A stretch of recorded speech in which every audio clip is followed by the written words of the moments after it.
Ici Limousin, Pascal Saint-Martano. bienvenue chez vous. Prend-on assez soin de nos seniors? C'est aujourd'hui la journée mondiale de sensibilisation à la maltraitance des seniors. Une personne âgée sur 6 est victime d'une forme de maltraitance selon l'OMS. Ce lundi, c'est donc cette journée spéciale et on a décidé de faire l'émission autour de cette thématique. Est-ce que vous êtes attentif au bien-être de vos aînés? Quelles mesures avez-vous pris pour qu'ils vivent en sécurité? Comment vous en occupez-vous? Venez nous rejoindre pour en parler. Si vous avez aussi des difficultés, 05 55 34 5000, c'est notre numéro de téléphone et aussi le WhatsApp et puis la page Facebook. J'ai le message de Lydie qui me donne un message plutôt positif. Qu'elle me dit, Lydie me dit qu'elle s'est longtemps occupée de sa grand-mère maternelle, sa mémé comme elle dit, adorée, et maintenant elle consacre beaucoup de temps à sa maman qui a 89 ans, les rendez-vous médicaux, les courses, la paperasse, les promenades, les sorties pour les spectacles. Je fais au mieux et c'est normal, me dit Lydie. Alors pour en parler, on va accueillir Dorothée Ferreira qui est avec nous en ligne. Bonjour Dorothée.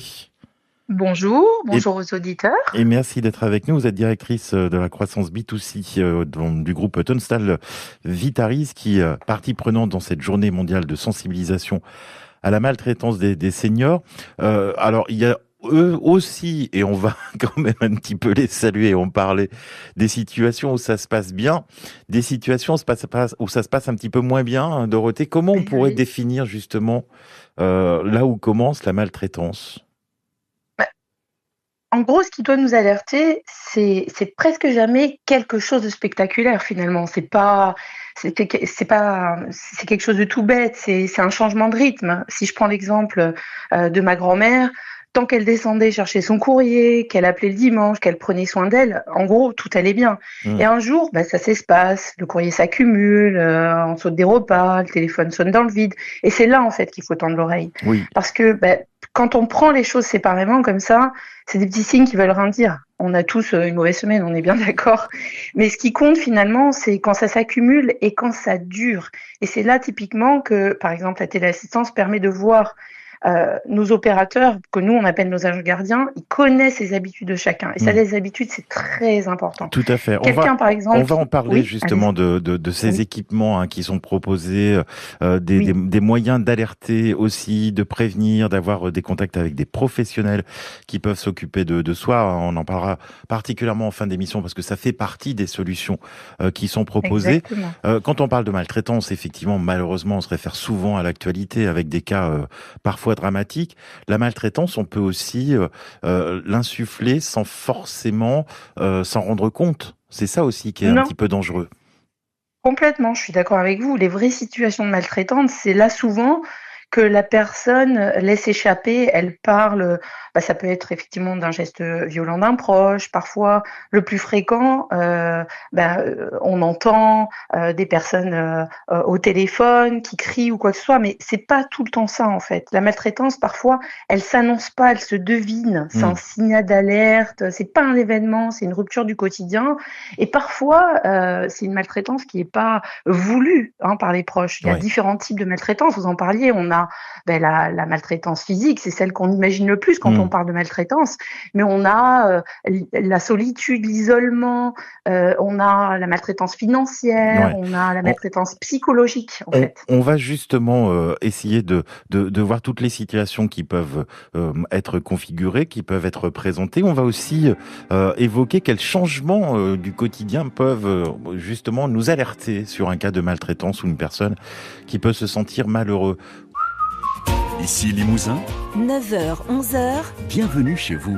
On parle aujourd'hui de la journée mondiale de sensibilisation à la maltraitance des seniors. C'est aujourd'hui, ce lundi 15 juin, que cette journée est mise à l'honneur. L'occasion pour nous d'évoquer justement nos seniors. Est-ce que vous vous occupez d'une personne âgée, que ce soit de votre famille ou une personne de connaissance? Venez nous dire comment ça se passe, comment vous vous occupez de cette personne. On vous dira si vous faites bien ou moins bien. Ça peut arriver aussi, des petites erreurs. On l'a évoqué tout à l'heure avec notre invité qui est Dorothée Ferreira, qui est directrice croissance B2C au groupe Tunstall Vitaris. Il y a des solutions qui sont proposées. On va en parler également. On va saluer l'ami Franck aussi qui rend hommage à son épouse qui s'occupe de ces personnes, du lever au coucher, à toutes les personnes qui se dévouent aussi. C'est vrai qu'on pense à elles, à toutes ces personnes. C'est vrai que, alors souvent on les appelle les aidants, hein, Dorothée, ces personnes. C'est pas de toute façon un rôle facile. Alors, on a un petit peu cerné ce qu'était la maltraitance avec vous il y a quelques minutes pour relativiser aussi. La maltraitance, c'est souvent dans le quotidien des gestes un petit peu maladroits, des réflexions, des remarques. On se rend pas forcément compte parce qu'on est pris dans ce flux. C'est quoi justement les changements du quotidien qui peuvent montrer au tout à chacun qu'une personne est victime un petit peu de fragilité, de maltraitance? Oui, c'est très intéressant comme question parce que il y a 2 types de signaux. Il y a ceux qu'on voit et il y a ceux qu'on ne voit pas. Mmh. Et souvent, ce sont ceux qu'on ne voit pas qui sont les plus parlants. Les visibles, on les connaît tous, hein, le frigo qui est vide, les médicaments qu'on n'est pas allé chercher, un logement désordre alors que la personne généralement est très soigneuse, Mmh. des bleus bien sûr qu'on n'explique pas, et cetera, et cetera. Mais ce qui m'inquiète le plus finalement, c'est l'intérieur, c'est-à-dire une personne qui devient triste, hein, qui se renferme, qui perd l'appétit, qui se réfugie aussi dans le sommeil pour ne plus être là. Et ça, c'est très fréquent. Et parfois, là où il faut vraiment être attentif, c'est une personne qui dit souvent qu'elle aimerait que ça s'arrête. Voilà. Et ces mots-là, il faut jamais les laisser passer. C'est très important. Alors, jamais Et les il y laisser a passer, ça veut dire quoi? Ça veut dire déjà, on est attentif à tous ces petits signaux comme vous venez de nous les décrire. Ça veut dire qu'il faut aussi passer beaucoup de temps à parler avec la personne. complètement. En fait, il faut s'intéresser à nos aînés. Il faut vraiment s'intéresser à eux, que ce soit la famille, un ami, voire un voisin. Dès que vous discutez avec votre voisin qui baisse les yeux quand on parle de son entourage, ou qui change de sujet, ou qui devient un peu absent, il faut être attentif à tout ça. Et notre rôle à chacun, amis, voisins, proches, c'est pas de garder ça pour nous finalement, c'est de le remonter à la famille, aux professionnels, pour que quelqu'un aille vérifier ou soi-même aller toquer à la porte de son voisin, Mmh. voilà, ou donner l'alerte. Ça, Ouais. c'est important. Justement, on parlait des personnes qui accompagnent aussi souvent les personnes âgées, les aidants, ceux qui sont, comme on le voyait tout à l'heure avec le témoignage de Lydie, qui sont à leur côté tout au long de leur journée, 24 heures sur 24. Est-ce qu'il faut aussi de temps en temps se renseigner, se rapprocher de ces personnes aidantes pour les Mais soulager, pour partager avec eux? Complètement, parce que pour moi, il y a quand même souvent une double souffrance. Il y a bien évidemment la personne concernée, mais il y a aussi son entourage. Parce que l'entourage, il n'est pas préparé à ce genre de situation. On a parfois de la maltraitance, même des proches, mais ce n'est pas par méchanceté, ça va être par épuisement, par manque de formation, par manque de moyens. Et parfois, en croyant bien faire, finalement, on peut être dans une situation de maltraitance. Ce qui veut dire que on a l'aidant qui souvent est le meilleur allié de la famille ou de sociétés de téléassistance comme Tunstall par exemple, Mmh. qui pour repérer et aider la personne, commencer à lui parler. Mais l'idée c'est pas d'accabler ces personnes-là, Mmh. c'est de proposer aux aidants également un relais, une association, un psychologue, un soutien, j'en sais Ouais. rien, mais des C'est formations. Il c'est faut cré- les aider, il faut les écouter. Voilà, c'est créer un climat favorable, on va dire. Et, et, je, Exactement. et je pense qu'on peut y arriver à plusieurs personnes. On continue d'en parler avec vous, Dorothée, et avec vos témoignages aussi. Si vous vous occupez d'une personne âgée, si vous trouvez ça difficile, ou si justement vous êtes très attentif à tout ce qui est positif que vous pouvez apporter, venez nous raconter. 05 55 34 5000, la page Facebook ici Limousin. Il est 9h29, on parle des personnes âgées ce matin, de nos seniors. Est-ce qu'on en prend assez soin? C'est la journée mondiale de sensibilisation à la maltraitance des seniors. On est bien d'accord, on a évoqué cela et on va continuer de l'évoquer, de vous le rappeler d'ailleurs avec mon invité Dorothée Ferreira du groupe Tunstall Vitaris.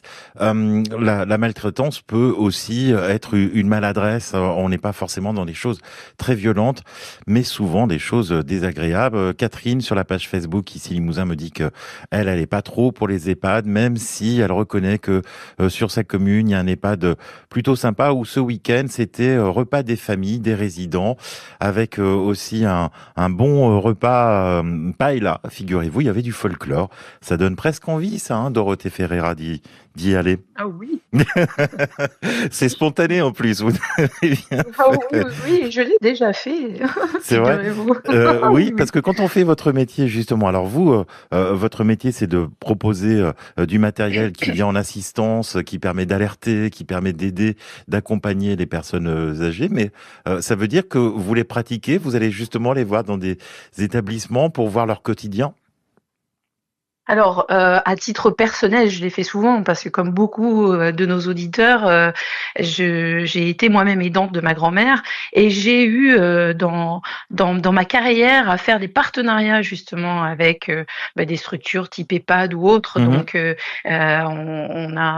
on essaye de faire en sorte aussi que les enfants rencontrent, les personnes âgées autour d'un potager, des choses comme ça. Donc il y a plein de choses très sympas à faire, pour prendre soin de nos aînés, hein, tout Bon, simplement.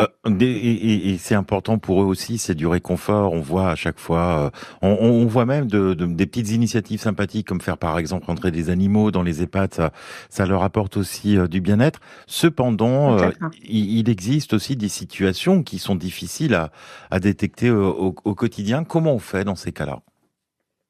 Bah, pour moi, il y a, l'isolement progressif, Mhm. qui est le terreau de tout le reste puisque on parle aujourd'hui de maltraitance et c'est ça en fait, l'isolement permet, ce type de si enfin permet, je me comprends, mais ce type de situation. Vous avez donné quelques chiffres tout à l'heure, j'aimerais bien vous en redonner d'autres quand même parce que Oui. c'est vertigineux. Aujourd'hui en France, il y a 2 millions de personnes âgées isolées. 2 millions, c'est énorme. C'est 120% de plus qu'il y a 8 ans et dans ces 2 millions, vous avez 750 000 qui vivent ce que les chercheurs appellent une mort sociale. Plus de famille, plus de voisins, plus aucun lien.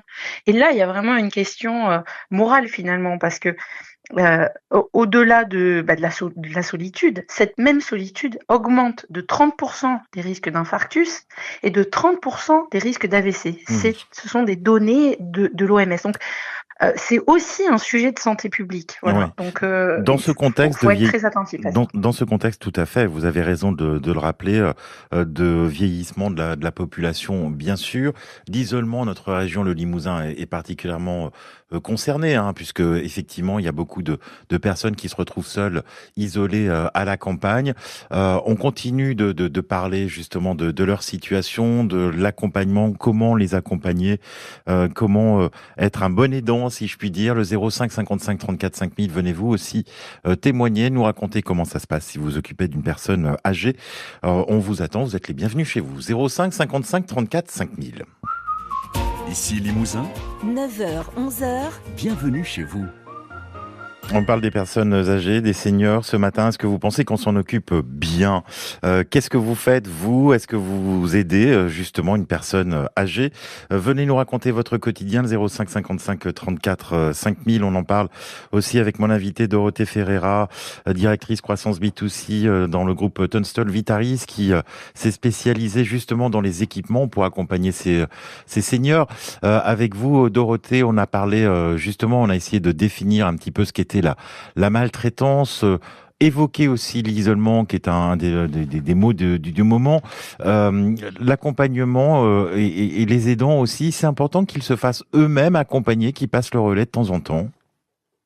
Ah oui, oui, c'est important parce que comme on le disait, tout à l'heure et ça, c'est vraiment quelque chose que je tiens à répéter, parce que ça change tout finalement, c'est que l'aidant qui maltraite n'est pas forcément un monstre. Bien C'est sûr. très souvent quelqu'un qui est épuisé, Hmm. qui est seul, qui est sous pression et qui n'a surtout jamais été formé et parfois même, il croit bien faire et cette personne-là, elle a besoin d'aide autant que celle qu'elle accompagne. Oui, ces personnes-là sont souvent prises au dépourvu aussi, il faut reconnaître les choses. C'est ce qui explique parfois certaines maladresses, parfois certains énervements, sans parler forcément d'une violence accrue. Violence parfois dans les propos, dans les mots, dans les réactions. C'est exactement ça. Ça va être dans les réactions, des choses, anodines, hein. On s'agace, on se dit: «Bah, tiens, je vais mettre la personne dans le salon ou dans sa chambre et puis je vais fermer la porte à clé pour, la mettre en sécurité». Au final, c'est d'une violence inouïe, Mmh. mais ce sont des petites choses qu'on fait sans trop réfléchir, en pensant bien faire, encore une fois, et ces personnes-là ont besoin, d'être écoutées et d'avoir un espace, ou voire de temps en temps pouvoir souffler, passer le relais à une maison de repos, par exemple, Ouais. qui peut accueillir temporairement, le senior, quoi. Alors, Voilà. un groupe comme Tunstall Vitaris, hein, dont vous faites partie, justement, a pour Oui. mission d'apporter des aides aussi bien technologiques, essentiellement technologiques, j'allais dire, pour aussi bien les personnes aidantes que Mmh. les seniors en eux-mêmes. Oui. Alors, je voudrais revenir sur ce que vous venez de dire, technologique. Donc on parle justement des outils de téléassistance, Mhm. et ça, c'est vraiment un vaste sujet, parce que pour moi, la question, c'est pas l'humain ou la technologie, c'est les 2. L'un ne va pas sans l'autre. La technologie, qu'est-ce qu'elle apporte finalement? Une veille continue, 24/24, le bouton d'un médaillon, le détecteur de chute, enfin, je ne vais pas tous vous les lister, sauf si vous le souhaitez. Mais, ces capteurs, ça rassure, personne, mais ça rassure, pardon, les personnes, mais ça décide de rien finalement. La technologie, c'est le capteur. L'humain, c'est le décideur. Hmm. Voilà, c'est ça qui est important. C'est Donc, ce la qui, machine donne, l'humain donne le sens. Ouais, ce qui est important, c'est effectivement de savoir comment on va s'en servir. Alors justement, on va terminer l'émission là-dessus parce que c'est aussi Mmh. des assistances et du matériel et aussi des êtres humains qui, quand ils s'en servent bien, effectivement, peuvent soulager beaucoup de problèmes, en tout cas soulager des petits soucis du quotidien et nous accompagner. Le 05 55 34 5000, vous aussi, vous pouvez témoigner, vous pouvez le faire aussi sur la page Facebook ici, Limousin. Ici Limousin, 9h, 11h, bienvenue chez vous. Bon, c'est pas un sujet très joyeux pour commencer la semaine, mais il faut en parler parce que c'est aujourd'hui que se déroule la journée mondiale de sensibilisation à la maltraitance des seniors. Journée donc mondiale, c'était important qu'on y revienne. On pense aussi à tous ceux qui sont fidèles à nous écouter, passer un petit moment de bonheur avec la radio. Ici Limousin en l'occurrence. On en parle avec mon invité, Dorothée Ferreira, qui fait partie du groupe Tunstall Vitaris. Dorothée, parmi les équipements, effectivement, la radio est très importante, hein. Vous me confirmez cette information? Ah, mais ça, c'est une évidence, une évidence. Ouf, j'ai eu peur que vous disiez l'inverse. Mais déjà, vous en parlez, c'est vraiment top. C'est pas un sujet facile, mais ce que je vois de positif, c'est qu'on en parle. Tout à fait qu'on en parle. Alors aussi bien pour soulager un petit peu les personnes qui sont aidantes, qui sont parfois un petit peu débordées, mais pour dire aussi aux seniors, même si c'est pas toujours facile, c'est important de dire voilà, je suis pas bien, je suis malheureux, je suis un petit peu mal occupé, ou alors j'ai du mal à me déplacer. J'aimerais savoir comment on peut m'aider. C'est là où vous intervenez aussi. On le disait tout à l'heure avec des équipements de téléassistance, hein, de prévention aussi. Oui. Justement, la prévention au niveau téléassistance, ça consiste en quoi? Ces petits Ah, vous boutons avez justement qui préviennent si on chute ou des choses comme ça? Entre autres, ça, c'est Mmh. ce qu'on connaît le plus. Ouais. Donc nous, on a Libre Alerte, donc ça, c'est notre marque grand public qui est Mmh. opérée par Tunstall Vitaris.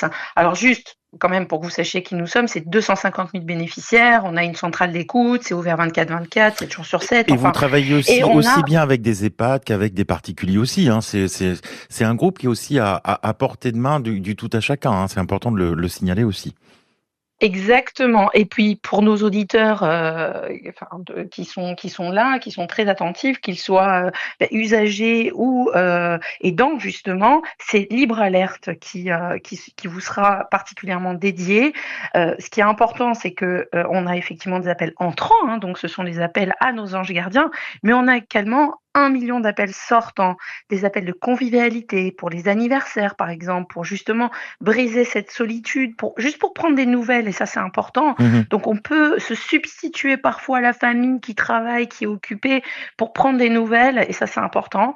Vous avez bien sûr des offres, hein, celles que vous venez de citer tout à l'heure. Donc vous avez l'offre initiale qui a un boîtier à la maison avec le fameux médaillon dont vous avez parlé, un pendentif, un bracelet, vous avez des détecteurs de chute, d'inondation, enfin je vais peut-être pas tous vous les citer, mais vous avez aussi deux autres solutions.